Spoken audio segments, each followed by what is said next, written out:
All right, we are in acceleration audio.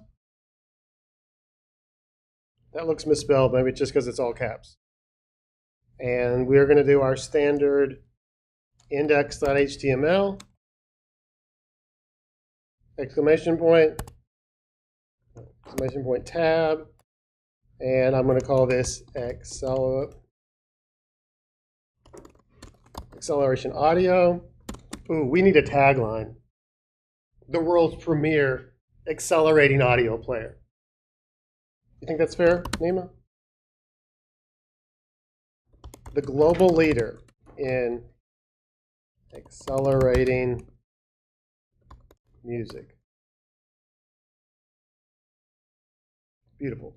So I'll put that in my title because there's nothing worse than having a title to your site that is document. All right. We are Tailwind lovers. Yes.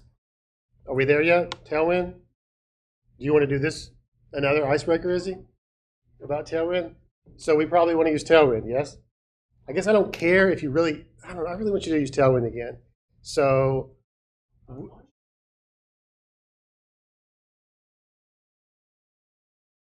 boo. Maj's video is really old, I think. Sorry, I think Bootstrap's fallen out of favor, to be honest. Great question. Thank you for bringing that up. I love Mosh. I think, isn't that video really old, though? Is it like 7 years old? 7 years in the web dev sphere is like a century. You know, it's ancient. Yeah. Does anybody remember how to set up Tailwind? You go to their website, good, or go to ChatGPT, how to set up Tailwind. Good job, JT. You win this one.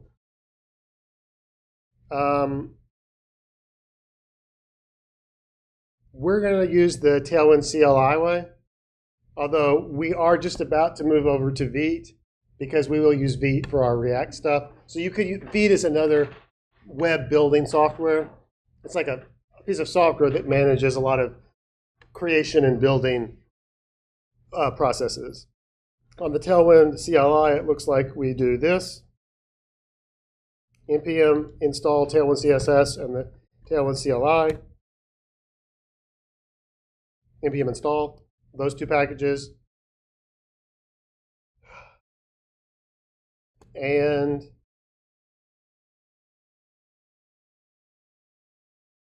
what do you got the same environment?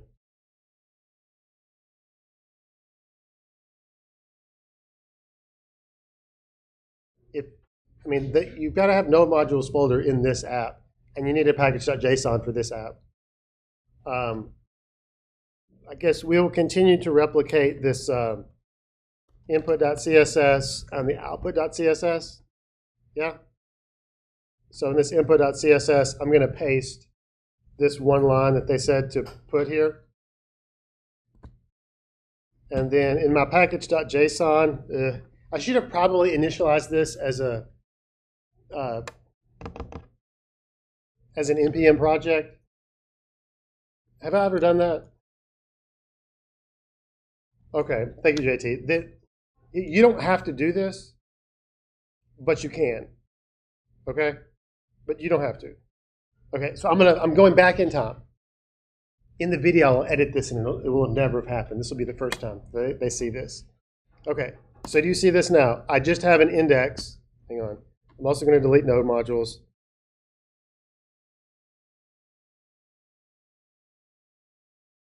Another way of starting a project that's a Node-y, an npm-based project, is to say npm init to initialize an npm project. And when you do that, it takes you through this wizard. Let me move this out of the way. And it says, sorry, put in your package name. And by default, it chooses the package name, kind of the name of this app, as whatever folder it's in. If you want to take the default value, you just press enter. This is the default value in parentheses. So I want to press enter because that is the name. I can choose which version I want it to be. The default is 1.0.0. I would like that. The description. The the leading accelerating audio app in the world. So this is just goofy, but you could put in a real description of what your package does. The entry point, so this is the name of the main JavaScript file. Can y'all see this okay? Do you need lights off or is it okay? As long as you promise to not go to sleep. Nima, do you promise for the class to not go to sleep? He can't make any promises. What? You give me like 80% guarantee. Okay. I think that means that one of the three of you gets to go to sleep. One of the four of you, sorry. So if we wanted to call this main.js, we could type in main.js.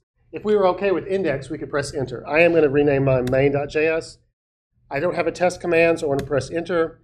I'm never sure what to put for Git repository. It should be, to me, saying, do you want to make a Git repository? Keywords, I'm not going to enter keywords. I will go ahead and enter my name. What this is going to make is the baseline package.json. Sure, you can say what license your code is. Okay. Having taken all the defaults, it shows me this is what it's about. Oh, I was supposed to type in the URL of the GitHub repo. That's what I was supposed to enter. We'll fix this. Is this okay? Yes, I'm going to say enter again. And then what it does is create a package.json that looks just like that thing it just output. And since I messed up this repo part, I'm just going to delete it. Okay? This maybe isn't actually the license that I want, so I'm going to delete it. This isn't really common.js, so I'm going to delete that. And at least I got the beginnings of my script section, and they have a test script. Do you remember when we did this, we said we want to have a watch command so that we can do npm run watch. Remember, npm run will then be a shortcut to executing any of these commands. So the watch command, I'm doing this a little out of order, so forgive me. The watch command is this thing down here, which I'm going to copy here and paste here. Only it has to be in double quotes. And I need to get my paths right. So I do not have a source folder. So I just have a input.css, and my output, I'm just going to say is output.css. Okay? So now I have made this package.json myself by running the initialize, the npm init command. You with me so far? And now I'm going to do that command that I did before that I pretended I didn't do before, which is the Tailwind command, which is the npm install Tailwind CSS and @Tailwind CLI, which I copy pasted from Tailwind site. What this is going to do is change my package.json to include some other dependencies. You see them here? It just wrote this. So npm install, that's basically what it's doing, is it's changing, it's adding dependencies to your package.json, and then it's actually running a command to go out and process your package.json, which means go download all of the programs, the software, that's pointed to in dependencies, and all the dependencies of the dependencies, and so on and so forth, till all the dependencies are resolved, and put those in the node modules folder. Yeah? So that's what's in node modules, is all of the dependencies of the dependencies of the dependencies of our two Tailwind dependencies. Another thing we need to do, this is for this setup, is we need to add a git ignore file so that we don't put the node modules in our Git repo. You can do that by hand, or if you prefer, you can download a program that will automatically generate it. Do you like that method better? So there's a program, let me show you first. It's called git ignore. And I can say git ignore space node. And when I say git ignore space node, because I have the git ignore program installed, you don't have it yet. So this won't work for you, but I'm just showing you what it does first. It puts in like all of these files. I mean, you see it's over 100 things. This is way more than we need, but to me this is nice that these are the set of directories and files that ought to be ignored and not put in a version control. based on what the whole world does, the kinds of stuff the whole world does for node projects. For us, it's basically just here, node modules. We want to ignore that directory. To me, this is a better practice. You see, there's lots of other stuff. Apparently, there's VS Code might have something that they've created a hidden folder, or this vconfig files. Those are really should stay local to your repo and not be to your computer and not be put in the repo. So if you want to make this work, you can just say npm. Well, on Mac, you have to use sudo. Do you guys know sudo? Sudo super user do. On Mac, you have to do sudo, and you're going to say npm install, do -g. -g means global, and that means you're not installing this package on this folder. You're installing it on your computer, which to me is the useful thing for this utility. And then it's just called gitignore, I'm pretty sure. So there are a few of these programs that are just more like utilities. It's not package specific. Does that make sense? Like, I don't just want to do npm ignore on acceleration audio. I want to just be able to run this command on my computer. So this is a way to install this globally. Did that work? I don't really want to do it because I already have it installed.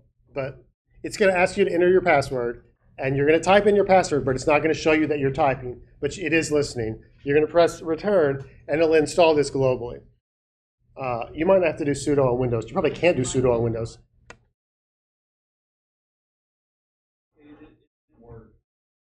It worked. Good. Thank you, JT. So when you have that, then you can do what I already did, which is gitignore space node. There's actually many other packages, like other types of programming systems. So if you were doing a Python project and you wanted the gitignore file for a Python project, you could say gitignore space Python, and it would create the right gitignore for a Python project, which I wouldn't know off the top of my head. What are the files and folders you're supposed to ignore? It's cool. All right, so you got that. So we're doing this like the right way. I know it's a little slow, but we're doing it the right way. So now I'm going to put this at import Tailwind CSS in the input file. In my CSS, in my HTML, I want to add a link to my CSS. Yeah? So I'm going to say link colon CSS is the emit. Link colon CSS is the way I do it, because I can never remember link rel equals style sheet, href equals style.css.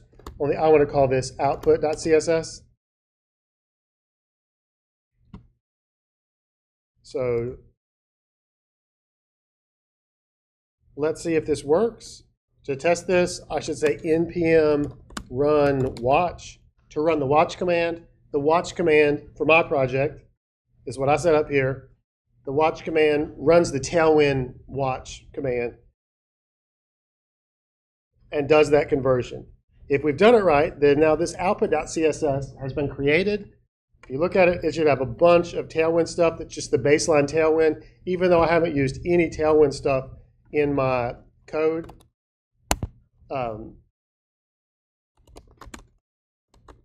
It will look different because it's going to like change the font and stuff. So I'm going to go ahead and go live. There we go. This is acceleration audio. It's pretty incredible. So this is our basic setup. I don't know, this is the process I would go through before I give you a GitHub repo a lot of times. But I really do want you to be empowered to do it yourself and not be dependent on someone else to run these setup commands necessarily. Definitely like you to be empowered. I mean, on the whole, they're all like really boring. Okay. Questions or issues on that?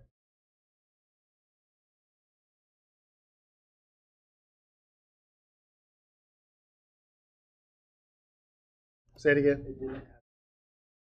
It did not. And you have the same watch command. This I got -i input CSS -o output.css -- watch. So I can make it full width.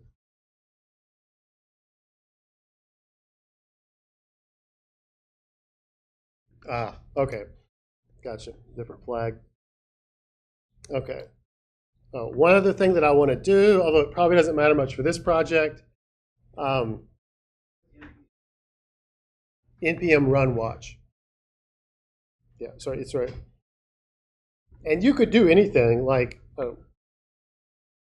we could have I could have an npm insult and just have it echo out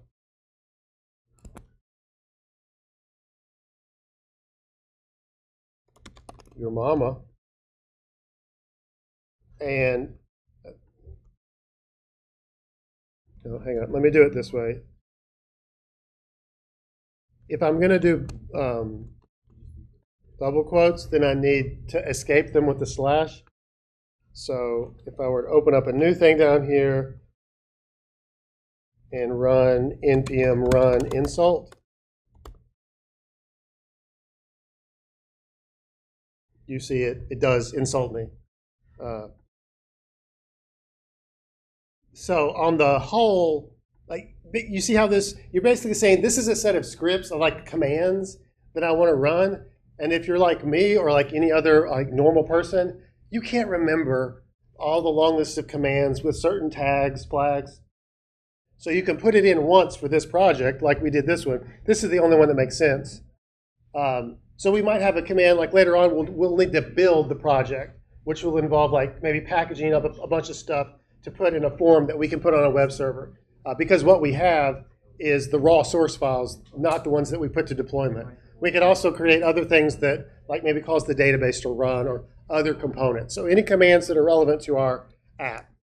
We can basically create a shortcut here where then all you have to remember is the name of the script, this keyword here, test, watch, insult, and not the long command that comes over here. Yeah? So that thing that's...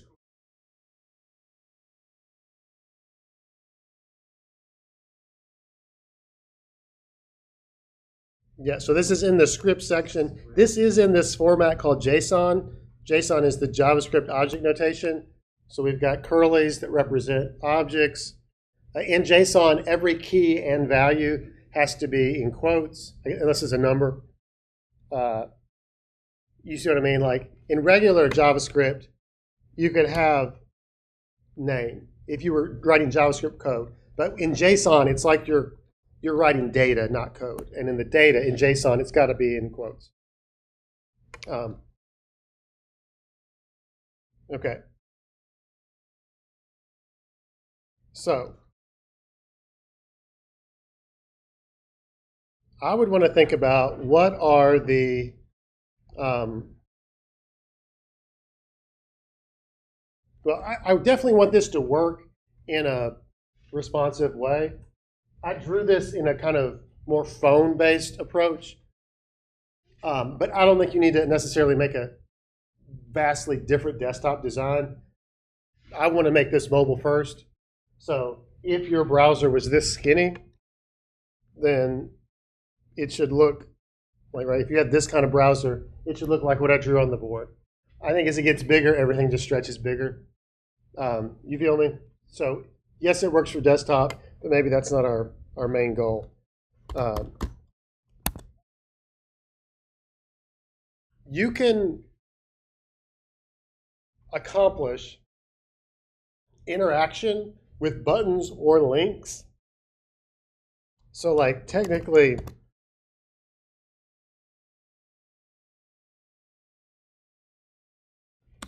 hang on, now I'm doubting myself.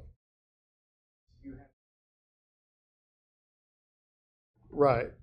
So for a lot of this stuff that we're doing, it probably makes more sense for it to be a button because it really is a button. I think if it's a button, you don't have to do that prevent default because a button doesn't refresh the page. It doesn't navigate to another page. But for all of these, we certainly are going to want a like an ID, like play. Maybe you want to, I think I'd rather label it as play button.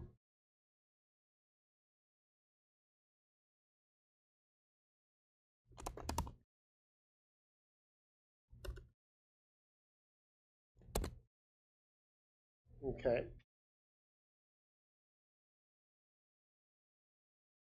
I'm imagining you would never actually show the play button and the pause button at the same time. When you click play, then it would turn to the pause. It would unhide the pause button and hide the play button, right? But those would go back and forth. You could also do that. I'm imagining, though, it might actually be easier to have two different functions that fire depending on if it's play or pause. You know what I mean? And then instead of just checking it. But you could. You have to then remember kind of what mode it's in to do the right thing. You with me, JT? There are many ways you could do this, and I'm not really intending to prescribe. Looks like we need some icons. How does one get icons?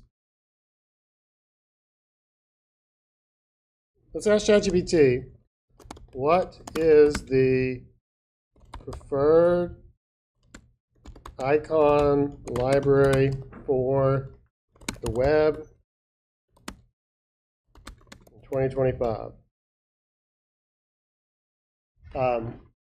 There's a lot of free and open libraries that will allow us to essentially bring in, usually they're done in a special way. They may either be icon fonts. That's the main way that we do it, so that you don't have to bring in images and deal with images. We could certainly do this.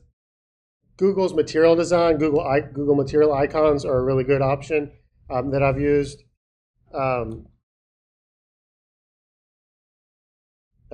ChatGPT has its default pick. So let's see Lucine, shall we? Lucine icons. And it looks like here. So these are all the icons. Let's just make sure for what we're looking for. Do they have a play button? Yes, they do. That's a decent play button. You like that? I can change sizes.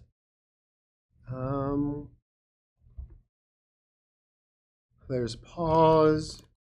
We've got a next. Several options there for next and a previous. That looks like a good library to me. Let's see how we get started. Web Vanilla. At this moment, we are in fact using Web Vanilla. And it looks like this is an NPM package. So no, if you were in Intro to Web Design, I would have told you to do this, which is to copy paste this script, one of these two scripts, and put it in your HTML, and that would like download it all. It looks like you've also got to download the script, and then you've got to call this particular function, create icons, and then this is how you use them. It looks like they're all I tags. I'm sure you could make that any tag, but by default I, and then you put in a particular data-lucide. So this is a way to put in a custom attribute to a piece of data. And X must be, it's the shorthand for the name of that icon, the X. Okay, but we want to do it the NPM way. I think that's going to be easier for us because we're already in the NPM universe. So I'm going to come down here. I'll let that watch keep running, and I want to say npm install Lucide. That's all it was, right? Lucide. We may still use it the same way. So now we have installed Lucide. We added one package and audited 74.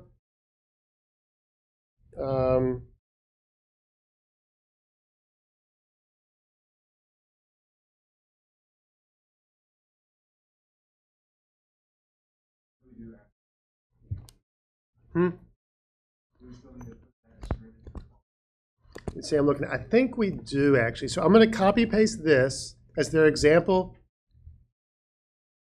And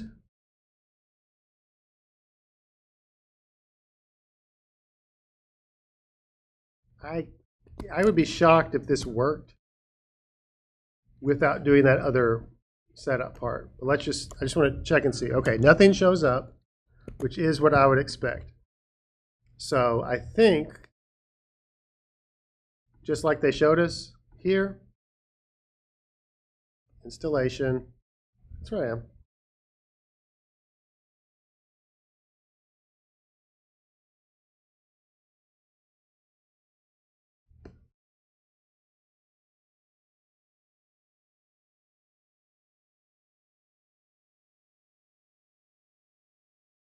We could use Font Awesome, but that's no fun.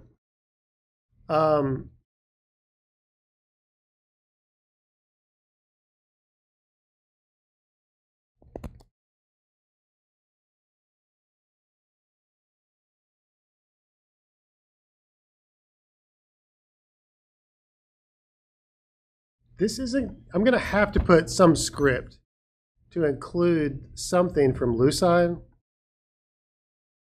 like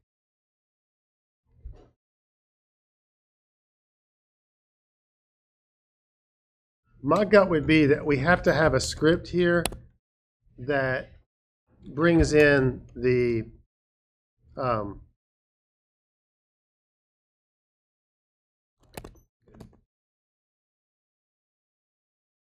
this.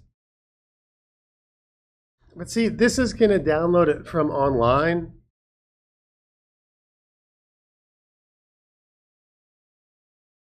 This is just the latest version. I mean,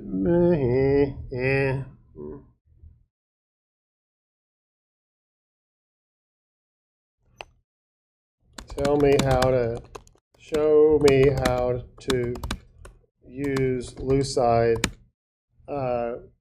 if I install from npm. My gut is, we'll see if this works, like we already downloaded the library, so we have it locally. And we don't have to refer to some other external CDN version. So I should be able to go under node modules / Lucine / dist umd Lucine. Did that work? Yeah. So basically, I've got to include their JavaScript. And when I've included their JavaScript object, and then issued this create icons command, then it will convert the things to icons. Let's see.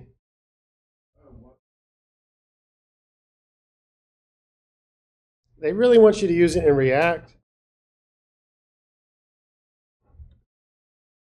Mine, which I would think is the same as yours, is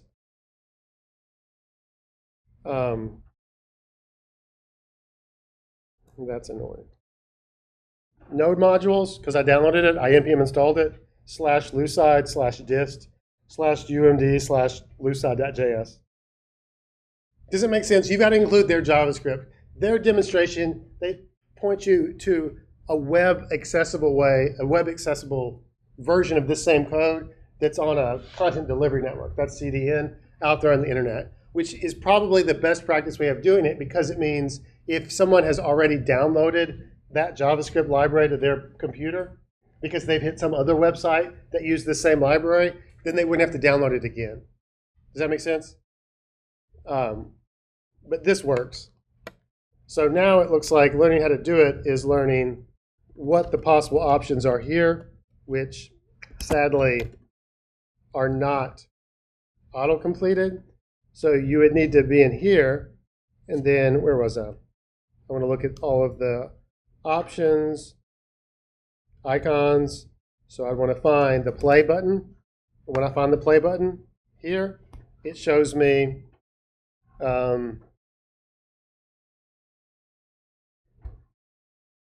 oh, here, I can copy paste this. Surely it's just play. Surely it's play. Back here. Oh, so it's just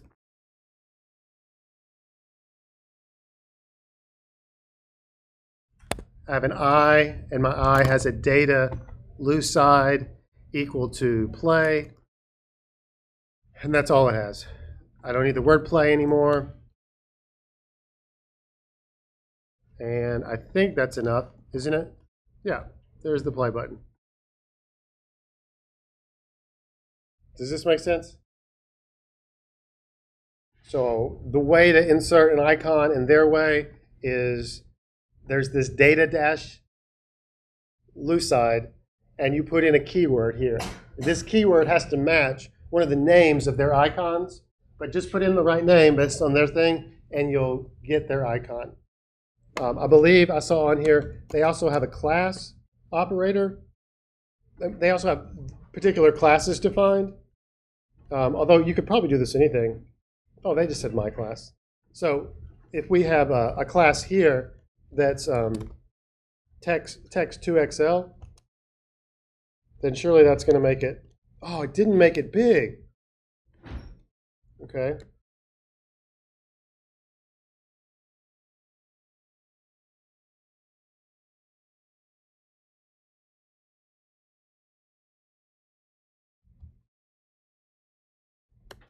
Oh, really?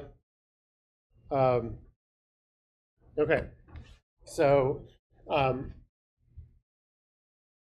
Friday, we've got some guests coming to talk about employment and internship opportunities. Those are alums of Freed, so I'm hoping, I think that'll be a valuable thing for us. I think on Monday, I would like to see your progress on getting this UI laid out, and we can think about, plan out there the functionality of what this thing is going to do and what that's going to look like. I'll also be sending you guys some free songs that's okay for us to put online. All right, y'all take good care. Let me know what questions you have.